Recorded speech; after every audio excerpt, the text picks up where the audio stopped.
Okay. All right, guys. Welcome to another guest speaker session here at the Execution Lab. This is going to be really exciting. Quick note for those who join us for the first time, this session is part of the Execution Lab program where I help people build income-first businesses. If you are interested in the full program, I'll drop some links in the chat later. And if you'd like to attend future guest speaker sessions, we host one per week. So make sure to subscribe to our Luma channel so you don't miss anyone. Today we have Elina Jutelyte. Is that right? Yes, close enough. Elina is an event operations and marketing consultant with over 20 years of international experience and the founder of Endoexo, a consultancy specializing in event management and marketing. She also founded the Freelance Business Community and the Freelance Business Academy, where she helps freelancers build structured, sustainable businesses, and she currently serves as the board advisor for Planner.net. Wow, the stage is yours, Elina. Welcome and thank you for being here. Thank you so much. Thank you so much, Abel. Well, nice to see you, everyone. I was just wondering, I asked if it's the first session, but apparently it's already fifth. So you should know each other very well by now. And I was wondering, just for me to know you a little bit better, could we do one little thing first? A bit tricky, but could you pick one from the audience and introduce that person as much as you know that person? Can we try to do that? Oh, wow, that's challenging. Oh, it's going to be difficult. I know everyone, but maybe you guys can start if you want. I'll just come out and say Alejandra and Abel have been super supportive through me on this journey. This is my first one to make. So I don't know anyone. No one knows me other than Abel and Alejandra.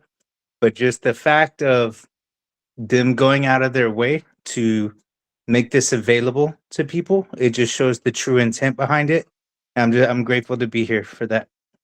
All right. Well, let's then introduce yourself. What do you do?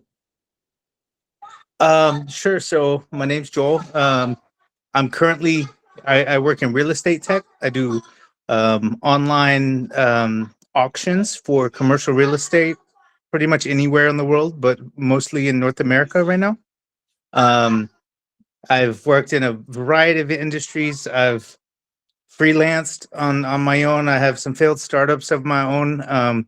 And you know, what Abel, just this whole message of income first, it's like, it should be common sense, but I feel like, you know, it's human nature to really believe in our ideas sometimes. And we will kind of double down on using these resources to develop something without ever really proving, because the proof is when you get $1, right? The proof is when someone pays you for what you're offering, and without having a clear structure for that offer, without having that clear validation, it makes a lot of sense to me. And I'm at a point in my life where I don't really want to work for anyone. And having a bit of freelance success in my past, like I want to move abroad. I'm in the US. Things are a little crazy. My wife is an immigrant. Like I'm considering moving abroad very, very soon. And this would be crucial to be able to provide a service that's paid in US dollars and be able to go anywhere that I need to do,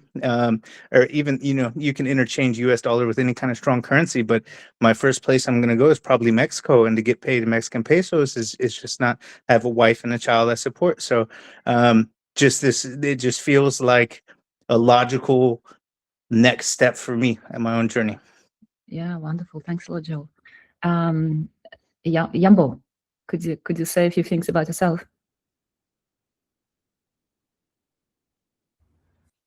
Hi everyone. Yeah, my name is Yambo, and yeah, I'm glad to know every person and got a chance to know you, Elina. And I checked that you are currently MPI working on MPI, and I think it's very good association. Even though I've not got a chance to take part in, but I just check about your the bio, which means that your association try to gather the international experts, right, professors together. So that's very wonderful. And currently, I was a physician back in my hometown, Taiwan, and now I'm in Canadian pursuing my master's about computer science. And my role is to focusing on medical data and also consultant, something like that. Yeah, and currently I am working as a co-op here at Fraser Health Authority. It's a kind of a biggest healthcare association here in Canadian BC area. Yeah, I found it quite fun. So, and I come here to learn about from Aber is that because no matter what kind of a job we take, and I think that we should have this kind of a side project, right, to support our income, but also to support our interests. So that's the reason I come here to learn from with you. Thank you. Yeah, nice, fantastic. Thanks a lot, Jungo. Marcela.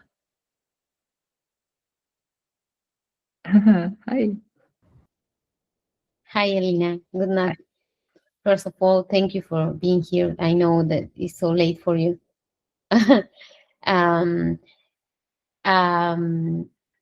I missed the question or the first because I am with my child and he's a little bit sick.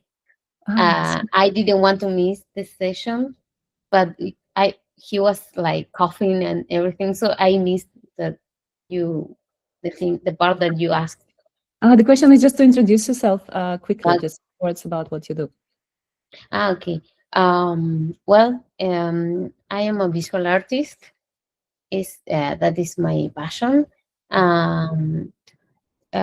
I went through many things in my life and moves between in my own country, and also I lived in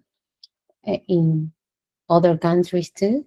So right now I am trying to help women that are in this situation that, when you move, you have a transition between you move to another country and you establish and you can find the groceries, the school, the all the system around, So, and I'm trying to build a business where I can mix this part of my experience with my art and help women with that. Yeah, wonderful. That's great. Thanks a lot, Marcela, for sharing that. And David has joined. I don't know if you can unmute yourself, and we're sharing what we're doing. Just before I start, I want to get to know you a bit better.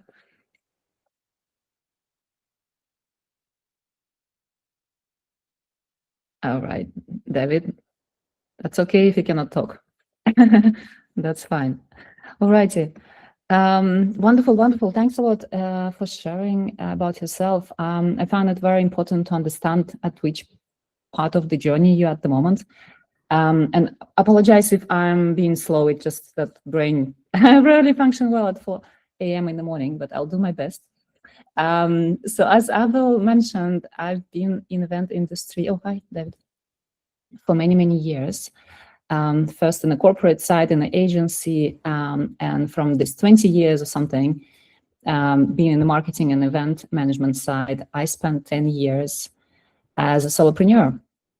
And the reason why I transitioned to solo business is because I was quite sick and tired of corporate life and corporate pressure, of the fact that you, I don't know how many of you have experience working in agency, is that you basically carry sometimes 10, 11, 12 projects at the same time, which means the life is very intense. Well, being in events is very intense in the first place, but then handling corporate politics or agency politics is even more harder, at least for me. So I wanted to escape that that hellhole, as I was calling, on top of this stress that any corporate work is carrying. I had to commute to my work, spending sometimes 4 hours on the road. So I live in Brussels, and like just outside of Brussels.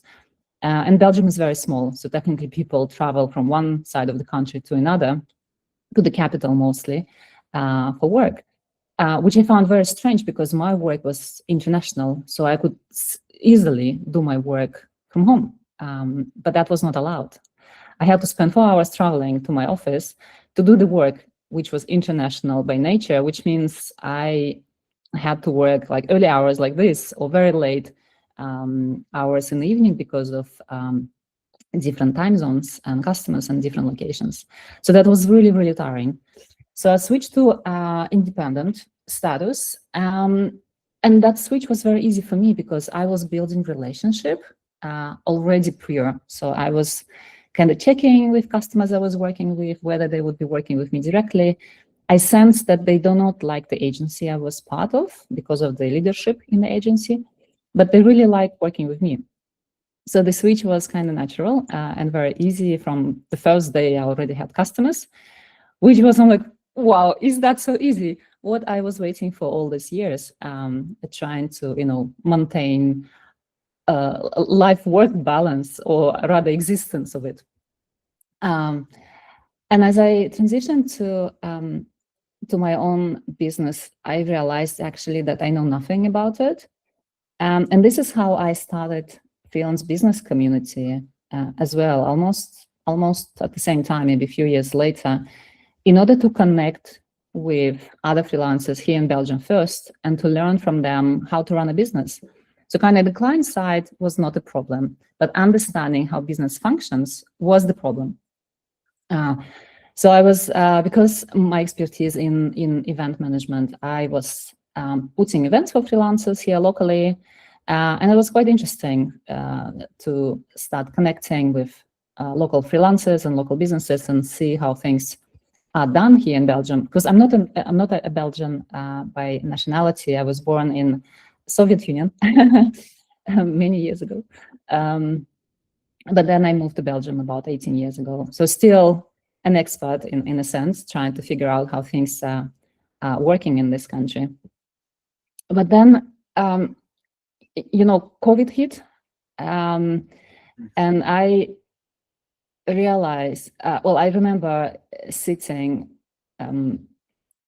there. We actually live in a location which is quite busy, like traffic-wise, and airport is very next to where we live. And I'm like, it's so quiet. There's no cars, no planes, like no people. And we were sitting at home with my husband. I'm like, man, we had such an enormous stress in our life with our jobs that when COVID hit, I realized that actually my body was just functioning on autopilot. I was running projects. Well, just to give you a perspective, I had events in 60 different countries. That means you would have to fly every single time to that location, and not once, to first, find the venue, fix logistics, then to run the event.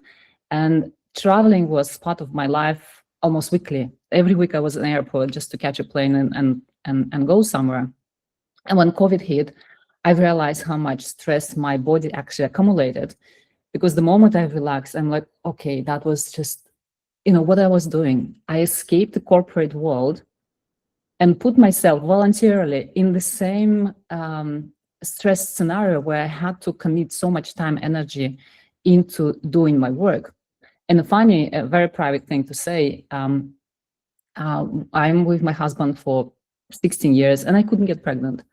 And once COVID hit, I got a baby. So the body was ultimately saying, Elina, fix your life first before you can have a child, because come on, in that scenario, you're not a mom. You're not a mom at all. And so the happy moment came. But unfortunately, a sad moment also happened in my life. As my baby was growing, I learned that my dad got diagnosed with terminal cancer. And so these two events, together with COVID altogether, was quite a big catalyst for me to start thinking, what am I actually doing in life? Because at one hand, you have this new life that's asking your attention, and you 100% are not able to commit to the same working style as I had before. And at the same time, there is life that's going away, and you realize that your time is very limited. Like, there's no time to waste. You have to focus on what's important. So of course, for me, that was the most, like, the biggest lesson in my life, where I had to choose the priorities. And just for the record, my event business was very good. There was no complaint at all. But the amount of efforts and resources it was taking for me, like, just was not sustainable.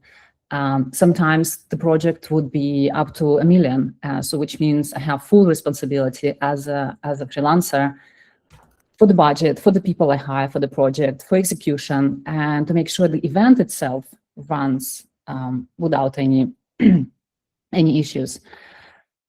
So I realized that I'm just not able to carry that forward. And I know some people decide, okay, let me go from solo into forming a company and hire people to do that. But again, that is responsibility I didn't want to take. So I started rethinking my business and see, how do I transition from project base into consultancy base? And how can I substitute actually my income that was coming from the project into more consultancy based work? And as I was going through that transition, I realized how wrongly we look at our businesses, actually, and how much noise out there telling us what to do in business. And so I've been through several, how to say it, well, let's call it investigations, just to see like, what is actually important for your business. What is the structure eventually of your business? And the revelation of that structure came to me not only by studying. I was in marketing all this time, so I kind of I was understanding what are the components of successful campaigns, successful events, successful business in any case, but just never was applying that to myself. But in a parallel, as I was running Freelance Business Community, we've done endless events for freelancers, first of all, because that's what I do all my life. But also we did lots of research. We interviewed our community members almost regularly. We produced reports. We wrote books, and I say we because lots of members were involved in doing that. Like, one of our book was downloaded 1,000 times or something, and that's a book that actually collects the most impeccable insights from Freelance Business Month. It's another initiative of the community, which last entire month in October, and where invited speakers come and share their journeys, insights about business, how to run marketing, sales, and So all that was combined in the book. And so going through those insights every single time, and by hearing expert over and over again, because running community for 8 years and having speakers coming all the time, you eventually digest all that knowledge under your skin, and it just comes out naturally. And all of a sudden I see myself. So that led me to discover, and not even discover, but adapt a formula that is applicable, or rather say a formula with the components that make a difference for solo business. Mm-hmm. And you may have heard, if you've ever been on the marketing side, you may have heard about 4 Ps and 7 Ps of marketing.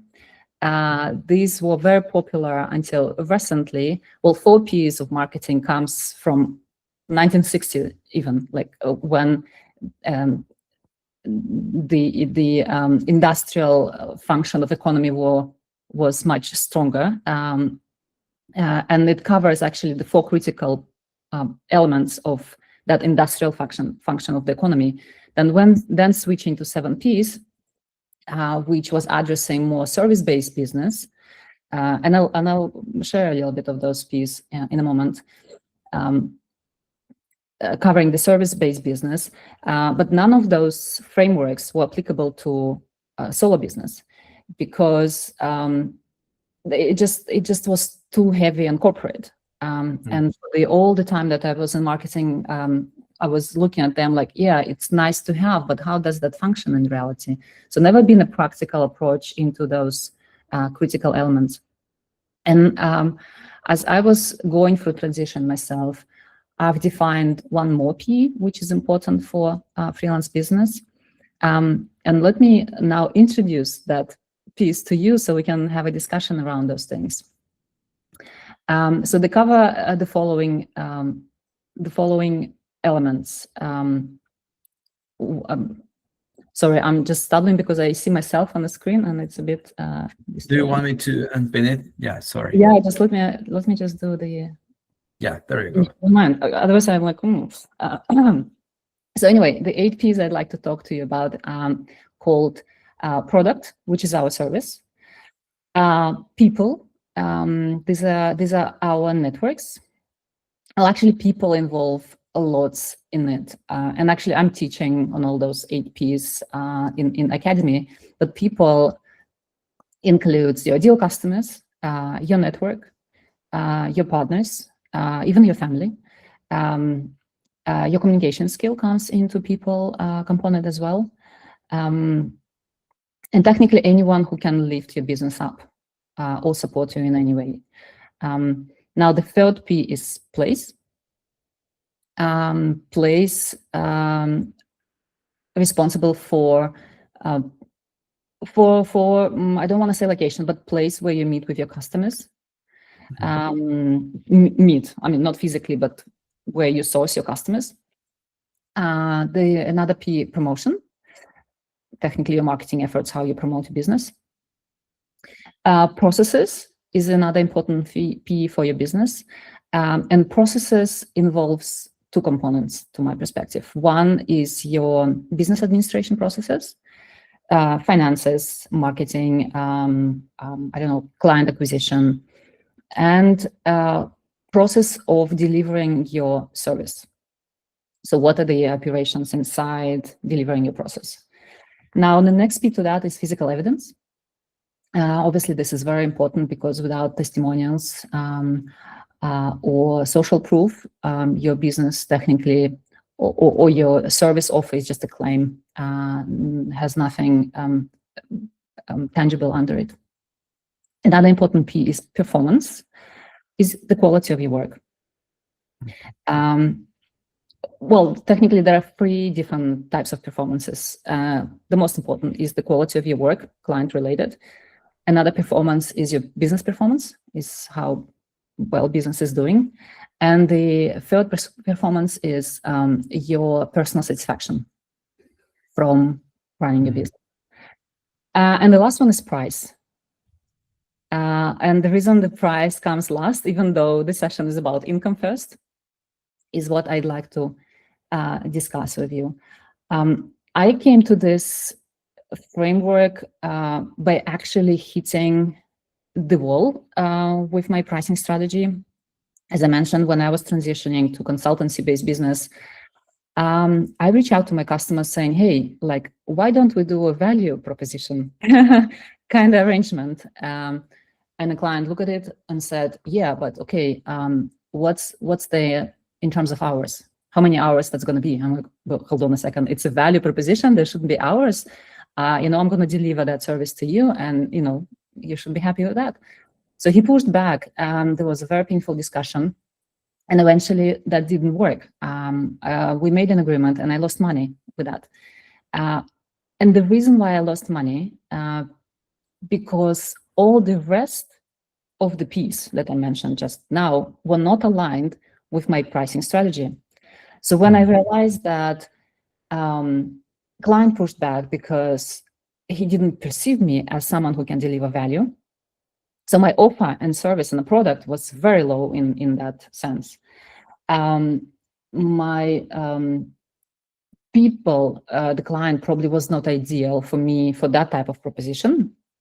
I didn't have physical evidence and neither social proof of my consultancy work delivering the result. Because, when you go into consultancy work, that's technically solving client problem. And in my perspective, there are two ways you solve client problem. One, you either help them to earn more money, or you help them to save money. So if you can back this up with the social proof that you have delivered these results, you'll have very strong basis. Now, what else? My processes were not really aligned because, yeah, I kind of could do consultancy and I even have a framework, but is it well documented that I can replicate without losing time and effort? For instance, if I start pitching to more customers that specific service, can I do it much quicker than what I do now? I guess that's it. Like other pieces, like people network and performance was quite high, but the rest was not backing up the price that I was suggesting to the customer. So what I would like to do with you today is go through this 8 Ps, because like I mentioned, they're very much connected, and try to figure out together like how each of those Ps are influencing each other. So you could see yourself how that works in practice. Would you like to do that? Yes. Yeah, okay, let's do that. And if you have any questions, please feel free to ask. That's absolutely okay. We can tackle them as we go. Now, another reason why I like to talk about this framework, because I am very disappointed when I see things like this. Let me show this first. I just came across this ads last week on Instagram, one of which says like, hey, forget about when they say you have to focus on one thing. You can actually do your business without any focus. And I'm like, that's really strange. That's not exactly the advice all marketeers are giving. And another ad is that you can sign up high-ticket clients daily without even showing testimonial. I really laughed at it. Like, who's going to pay 15K to something without understanding how it works? And we see lots of those advices floating all over internet. I can, let me escape that one. I can almost daily see posts about posting on LinkedIn more, or or raising prices. Like that's what we hear all the time, or finding your ideal customer, which are great advices. It's just the taking out of the framework. And if you only do one thing, it actually harms the rest of your business. Like in my scenario, when I tried to raise price and eventually the offer collapsed, or how often we post daily on LinkedIn, but like, what's the point behind this posting? I ran a very interesting experiment myself when I started. Well, we all have content plan, for example, right, where we put down our ideas, what we want to post. I've created actually my avatars, people that I talk with or pretend to be talking, my ideal customers. And every time I would have an idea for a post, I would put it in the system and I would attach the avatar to that post to see, like, is it really information for that person or not? And very often, the idea of the post that I have, I'm like, okay, it's just not resonating with that particular character. So it doesn't make sense to post unless I really want to just post it for sake of posting because it's funny or I just want to share something. But if I'm targeting a specific client, then I really look like, does it correspond with the interest in it or not? So anyway, what I'd like to do right now is go through this chart together, and I hope to have a discussion with you to see how you see interdependencies between all these 8 Ps. So I'll give you an example. For instance,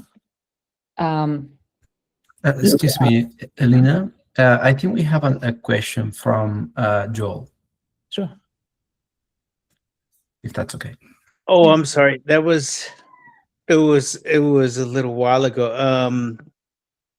It was, and I'm sure you're about to get into this, but I was curious as to like what revelation did you have that was able to inform your pricing strategy? And I understand this probably like the main point you're trying to tell us, so it might be a little premature of me, but that was my question. Well, the main revelation was that I was not seen by the customer as a consultant. I was seen by a customer as someone who was executing projects until now. So taking the tasks and making them happen, whether it's by my own hands or by someone who is in a team, but not the one who would come and have strategic discussions with that customer, even though we had lots of brainstorm sessions and things like that. And the second thing is that it was not ideal customer for the type of work I wanted to perform. So these were the most like biggest understandings for me. Plus, my work wasn't backed by social proof, even though I had fantastic projects done and strategy was part of those projects. It's just never been documented as such. And by documenting that, it's technically going to the senior representative of that company you worked with and asking, hey, we've done this I don't know, strategy discussion last week. What do you think about it? And just document what they say about it, and then have it as a testimonial. There are different ways to collect testimonials actually from your customers, depending on the type of work you do and the stage of your relationship.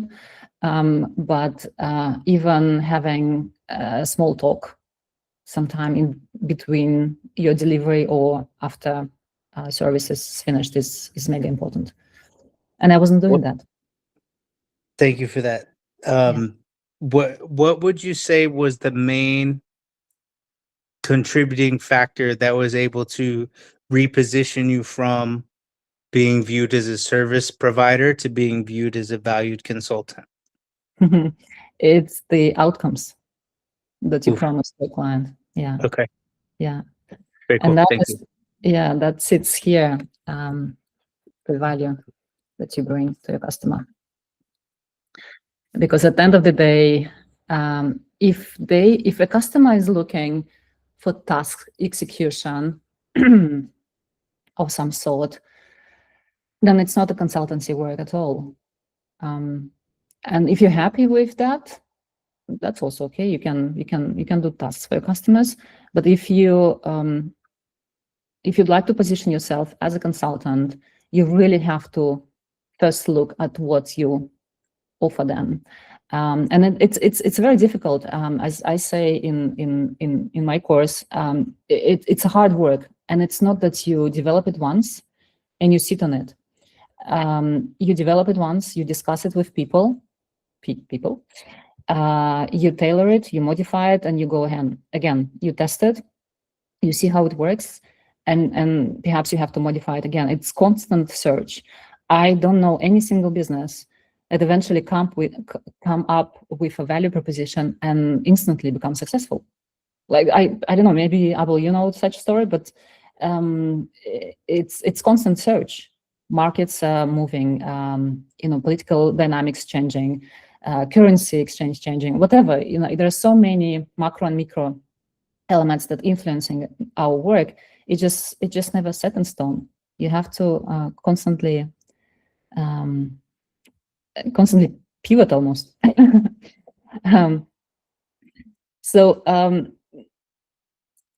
What I'd like to do now is to look, we already discussed a lot of that, but just kind of go into this framework and document things a little bit. Perhaps that will provide you a bit more ideas and insights. But if we look how each of the P influencing each other, and you see there can be lots of interdependencies here, and we'll try to do as much as we can. I see we have 20 minutes left, but just to give you a little bit of a understanding here. So how do you think product influences people? So if product is your solution to a customer pains, how does that influencing people? And people could be your customers, people could be your network, people could be your partners. How do you think your service influences people? I'll give you a hint here. Technically, our service defines who is our ideal customer is. Yeah. Could be the opposite. I can start. I do several things, but talking about the execution lab, I would say that my product helps people achieve what for some is a dream, like, you know, really building a business, having an income they can control, and building a life they want. In terms of my network, I actually never thought about it. I don't know how my service or product influences my network, but I would say in terms of my partner, my wife, this is a journey that we are going through together and learning a lot. And we have amazing conversations about the results that we are seeing in others. So just comparing it to my 9 to 5, conversations were all negative and all about someone that told me something negative or whatever. So Yeah, beautiful. And that's absolutely right. So product helps achieve outcomes you promise to your people, ideal customers. But likewise, if you look people affecting product as well. And here, what I like to mention all the time is that, we know the power of network is so important.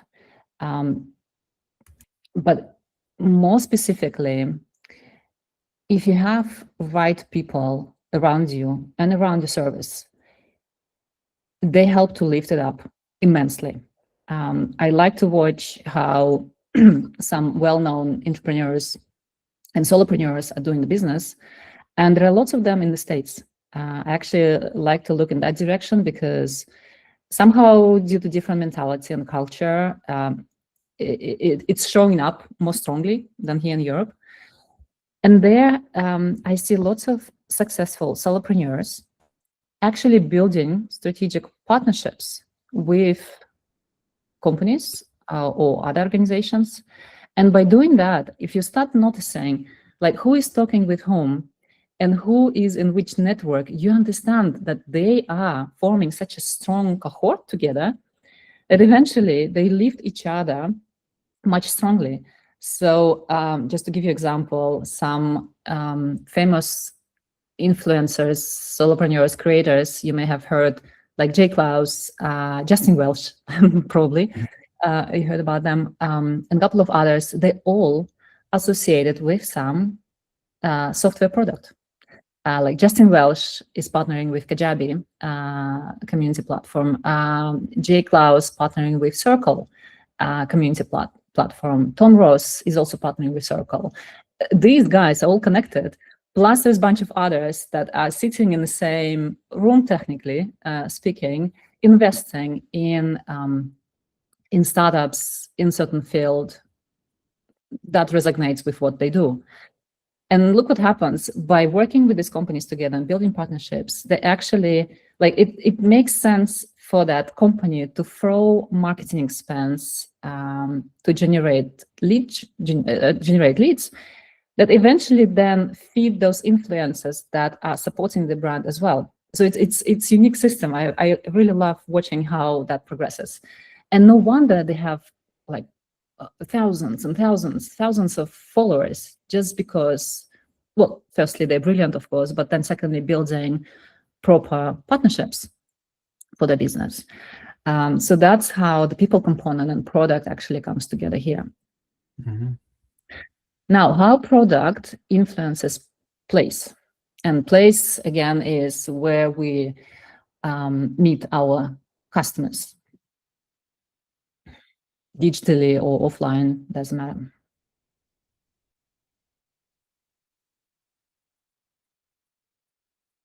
I leave any other to speak, otherwise I really like the microphone, but I don't want to take it a lot. Come on, guys. If it was an open question, how product influence place, I would argue it's kind of the same thing as how place influences your product and informs what the product actually should be, which goes back to people and even product and the validation of it. Because I don't know, it can vary wildly with each iteration. I would imagine, but it's super interesting to like put it in this kind of framework visually, to find that perfect center point that you have highlighted where each step is informing the previous and the next. Yeah, absolutely right. Yeah, it's very logical. It's technically our product defines where we sell, right? If we have a service directed to a certain group of people, and that's why like understanding who your customer is mega important, is because then you know where to find them. And I hear lots and lots of hesitation from people in terms of defining what they're actually doing, because, oh, we like to do so much, and that's totally fine. What I like to do at the product stage is list up all your uniqueness, all your unique points, everything what you like to do, everything what you've done, all your experiences, your hobbies, even your location, languages, cultural background, everything comes into uniqueness and eventually influences your product. And once you have that defined, you should think, okay, who's going to buy that? And it can be like in the reverse order also. You first to talk to people trying to investigate what's the problem, and then you define a product for them. That's also one of the ways to do that. But mostly consultants and solopreneurs, they sell the skill, they sell what they do the best in terms of professional skills. So from that point, you first have to look at yourself. And then you try to figure out where those customers are actually hanging out. And I know lots of people, like they say, LinkedIn is the place to find, which is true, but not the only place.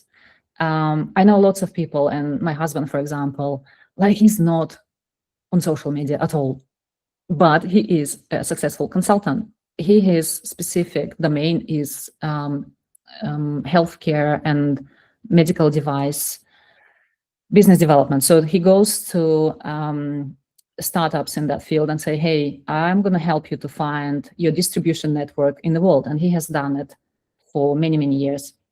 So that is his domain. So he just opens the doors naturally by talking to those companies. He finds them elsewhere. There are lots of resources for that. And that's how he does. He doesn't need to post on LinkedIn daily, even though if he would have done that, probably in flow of leads would be much higher, but he's fine like this. So that's the place. How product influences promotion.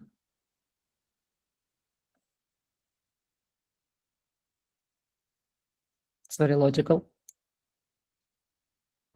I mean, if you know what you have and who it's going to and where they congregate, then it should inform how you approach those people where they are with what you have. Yeah. Yeah, correct.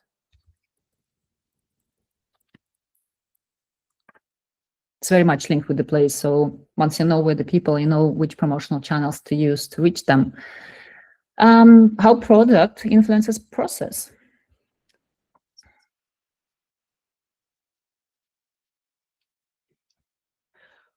Well, I just directly put to say straightforwardly is that it depending whether you are going to build a pipeline, right, or you can just deliver online. So yeah, so that's my thinking. Yeah, absolutely. Like imagine you have a product well, imagine you have a low ticket product that you sell, and you're focusing on like mass lead generation. So your process should actually be supporting that. Or you sell high ticket something service, but then that high ticket should probably be accompanied with some kind of solid frameworks that you can multiply. So just giving you ideas here, but also internally, are you coming across as a professional with the processes that you imply? Like for my projects, I hired lots of freelancers, and I can tell instantly if someone is well prepared and professionalized already, or someone who is like, oh, I'm gonna win it. And then there's lots of mess working with them. It's just, very bad perception. So Elina, I have a quick question. I know we're short on time, but I have to ask this because my own background feels very fragmented across many different industries, and I find it hard to lock into a single product or service that reflects professionalism when I don't have 10 years of tenure in a single space. Do you have any kind of input on trying to define something with such a wide range of background and experience? well, I would say you don't need to have years and years of experience to do something good. The beauty of being independent is the beauty of being independent is that you can work with many clients if you wish. And by doing that, you actually accumulate expertise much more rapidly than just sitting in a corporate environment for many years, if you know what I mean. I see people leaving corporate work and then starting freelancing or solo business, and actually position them as experts in specific domain, and then focusing on that and grow it. Because you never stop learning, right? It's actually also part of performance that we're going to talk about, is creating your personal development plan, is looking at which criteria or which critical areas you need to still back up with the knowledge, or maybe some education or trainings, just to be 100% credited for the work that you do. I don't know how different you mentioned, you're doing many things. I guess for you, I would say try to look at what you'd like to do in the first place. Like, you're not going to come up with 3 totally different services at the start. I just don't know how you would do that. What I find interesting, there was one lady in my community, and she's like, she's an expert. She's been focusing on specific domain of psychology for many, many years. She wrote books. She speaks about it, and she has a community also. And she does like keynotes, and she does teaching, and she does consultancy, and something else. And I'm like, I don't have a single ideal customer. There are so many of them, and I don't know how to focus. How do I put all that in one basket? And the thing is, in her case, when you have diversified your service so well, you don't need to put it in one basket, because your consultancy is now directed as a senior profile. Her community is directed now at a junior profile, and also different price levels. Her speaking is directed at totally different audience. Well, maybe audience the same, but people who hiring her to speak is not the same as she does consultancy for. And you see, when you have diversified your experience and expertise in so many different products, then your audiences and customers becoming different. Sorry if I'm stumbling at the moment, but you know what I mean. But you have to see what your focus at the start should be. I don't know if that answers your question. It does, but it just makes it, the question is so hard for me to answer. I feel like that's the main thing I struggle with, is what is the product, and kind of due to that fragmented experience. But I don't know how familiar you are with Abel's framework, as far as the bricks and you know, using these defining experiences and what you excel at. But mine are poking holes and connecting dots. I can find problems, I can optimize processes, and I can, you know, connect A to Z across an abyss. I don't know what it is, but it early on for me, it was a very negative thing as far as poking holes as a young, you know, as a green person in whatever industry it is. I've just always asked, you know, why are we doing this? Why, what, every step, you know, like, why, what is the purpose of it? Is there a possibility to stack the functions to where we can combine 3 steps into one and it's more beneficial and more efficient? I don't know. I don't want to get too far. I know we're running out of time. Yeah. Well, the thing you can do, what I also did at some point, I actually made a list of all the clients I worked with for the last 10 years. And if you don't have solo experience yet, you can look at the customers in generally you worked with, and then I listed what I did, like very specifically what I did for them. Then I also listed the financial component, how much was it, and then I started grouping and trying to see like what did I like here, and you put a note what did I like here. If your focus is on increasing financials, then you look at the financial aspect. Of course, I closed it deliberately because I didn't want that to influence my decision making in terms of the work I want to do. And then from there, I had a list of services I really like doing and enjoy doing, and type of customers I enjoyed working. And from there, I started also looking, okay, if I can take that and make something which would describe them all, what would that be? And I come up with like type of organizations I'd like to work and type of work I'd like to do, which was event ROI strategy, event strategy, and my ideal customer was more of a like community-based organization or network, someone who would like to launch a paid event, because I like creating events, and the bottleneck for many organizations is to launch a paid event, and I'm expert in that. So I can tackle that, and I can advise them on how to proceed with that. So that's what you can also do. But yeah, let's finish this one. It's actually more lines, but I'll say a few words about. So let's do that quickly. How product influence physical evidence.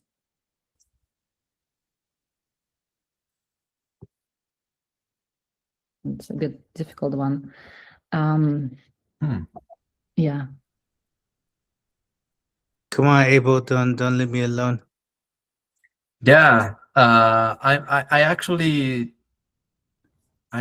not sure about this. Yeah, so because I guess go ahead, Gabo. Go ahead. no, I think that's a very good part, because I also want to clarify with Elina about. Could you tell me about the physical evidence? Yeah, I think that maybe is the Abel's question. Yeah. Yeah, physical evidence is the evidence of the quality of your work. So technically, when someone looks up you online, can they tell instantly first? Can they tell what you do without guessing? And secondly, can they tell the quality of your work? So can they see eventually the results that you deliver? Yeah. I see. So it could be like a first impression, something like that. Yeah, not only first. Could be second. Maybe second. yeah, they are actually the second impressions. Yeah, I can see how evidence affects product. Like, having evidence makes it easy for you to get clients, and then product create more evidence for more clients. So as you work on your product, you can build different evidence that enable different kind of customers, I guess. Yeah.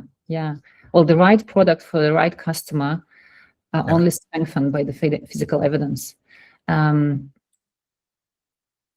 So technically the product, like if there is a product market fit, product line fit, the physical evidence with adequate quality, the physical evidence will follow a positive one.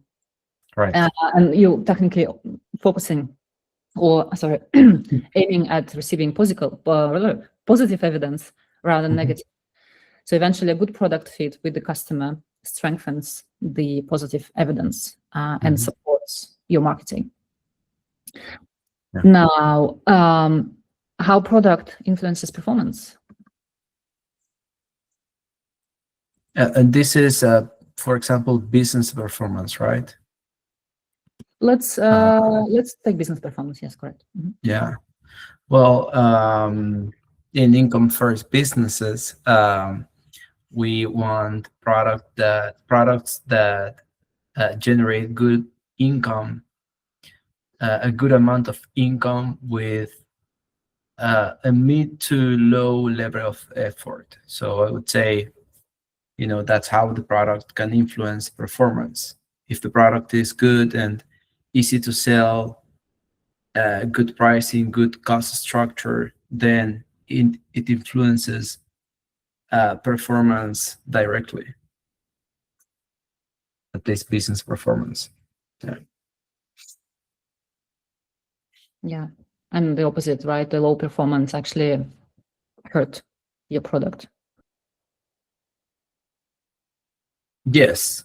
Yeah, for instance, if I wanted to, I don't know, offer one-on-one coaching I actually offer one-on-one coaching, but if I charged like very little, I wouldn't be very motivated to be on that like session. So it would affect my product significantly, right?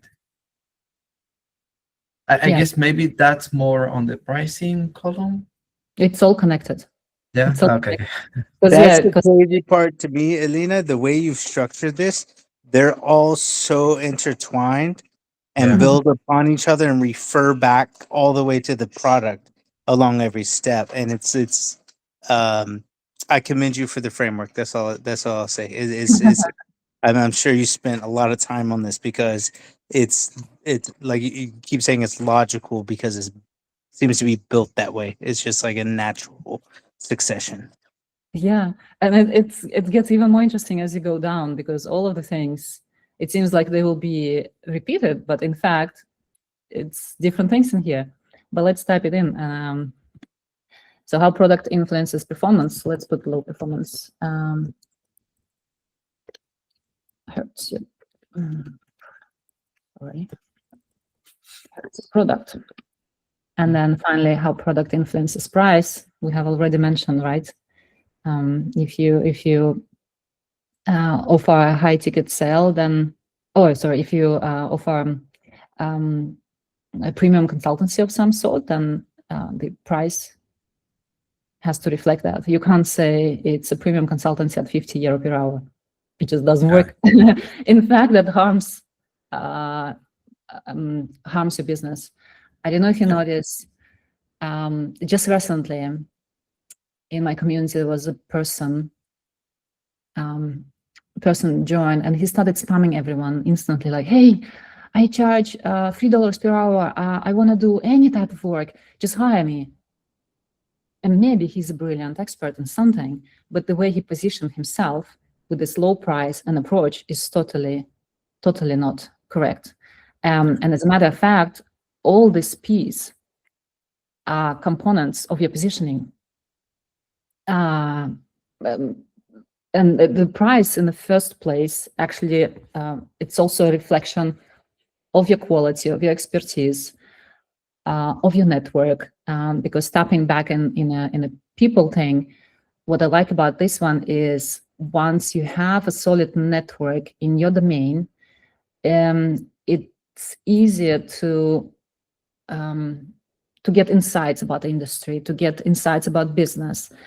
What customers like a lot is when they come to consultant, and consultant actually can tell them how other companies operating in that specific domain. These are the insights they're paying for. And sometimes it's not so much for what you do, it's for what you can share with them. That's another thing to remember. Secret sauce. Yeah, exactly. And so what we have here, we have product providing value to customers. It's the network that backs up your business. It's technically the niche that you discover for your own activities. It's how you market it. It's how you run it. It's how you build social proof.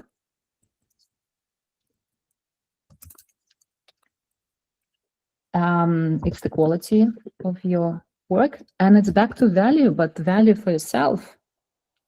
So first you provide a value for a customer in order to create a value for yourself, meaning earning money. How does that sound? I loved it. I loved what you said before, that the two best ways to build a business is to help people earn money or save money. I think though, I mean, that is genius. Yeah. And you know what? Can I drop something in the chat? Because I have that. Let me stop sharing. I have that PDF developed already. I'm not sure if I can put it in the chat. If you want, you can send me the PDF and I can circulate on an email to everyone. Yeah, sounds great. Yeah. And there again, it's not set in stone. It's something that I thought, okay, what are the interdependencies? But maybe you'll find different ones, and maybe for you it's going to be different. That's totally fine. But the thing to remember is that actually price in my framework comes to last, because all what you do before that informs the price you can charge. Like in my situation, I said I wanted to jump from this to value price, and didn't work because I was missing all the rest. And I see that frequently with lots and lots of people. What I do regularly, every month, I do reviews with solopreneurs when we talk about the business. And I go discreetly through this 8 Ps with them, and you can just instantly see where they have gaps. Like there was one specific case, interesting. A person has fantastic processes. He reached out to me to do certain things, and we did together. And I like the way he actually sold me the service and the way he nurtured me as a customer. But when I looked at his website and LinkedIn, I'm like, hold on a second, what is this? Like, if he would reach out to me on LinkedIn, I would look at it, I would not even react. But he did a different approach, and he reached out to me via someone I knew. And he sent me a link to his website, which was explaining, like, there was an entire process in there, which made me very easy to book him and da-da-da. But if I would look at his LinkedIn, I would never even made a move. It's just, such a big difference. Yeah, lots of stories to tell. Maybe we should do this. This is great. I think we need like 3 more hours to go through everything. But I really appreciate you, Elina. This has been great. Thank you all for being here. And I just sent you Elina's LinkedIn if you guys want to connect with her, as long as mine, and other information about the program. And yeah, thank you so much. And Elina, have a great day. We are going to sleep, but you just started your day, so have a great day. Exactly. Now I'm going to have some coffee. All right, it was a pleasure. I really love sharing this. Thanks for inviting me. Yeah. Thank you. Thank you very much. See you guys. Bye-bye. Thank you, Elina. Peace.